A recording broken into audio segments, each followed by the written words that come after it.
मालेगावात वादळी वाऱ्याने दुकानाचे पत्रे उडालेत। पत्रा डोक्यावर पडून तरुणाचा जागीच मृत्यू झालाय तर एक जण गंभीर जखमी झालाय।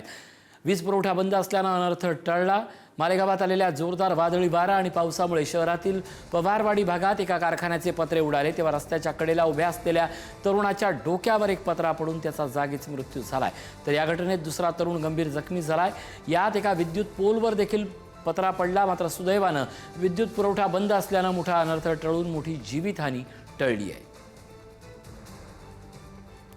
मालेगावात वादळी वाऱ्याने दुकानाचे पत्रे उडून गेलेत। आज वादळी वाऱ्याचा जोरदार फटका मालेगावच्या पवारवाडीला बसला, मात्र वीज पुरवठा बंद असल्याने मोठा अनर्थ टळला। कारण वादळी वाऱ्यात एका कारखान्याच्या शेडचे पत्रे हे वाऱ्याने उडाले आणि ते एका तरुणाच्या डोक्याला लागून त्याचा मृत्यू ओढवलाय तर दुसरा तरुण गंभीर जखमी झालाय। शिकूया AI ची क्रांती, चला करूया MSCIT।